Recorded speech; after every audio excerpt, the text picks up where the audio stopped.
One thing that is very likely to happen in the next 3 years is the whole thing comes crashing down. It doesn't financially make any sense to build the data centers that we're building. But you're not saying that AI is going to disappear. The technology itself is remarkable, but the financial model just makes no sense whatsoever at the moment. At the moment, which is kind of typical of bubbles, right? So over the last 180 years, there have been infrastructure build-outs that have bankrupted the economy consistently again and again and again. In fact, there's a pattern.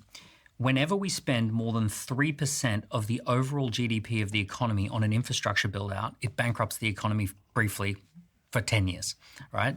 So this happened when we did railway tracks. In fact, it happened twice in the UK and twice in the USA. Then we bankrupt ourselves putting the electrification grid in place. We bankrupted ourselves putting highways in place. Now, there's something that makes this worse than ever before.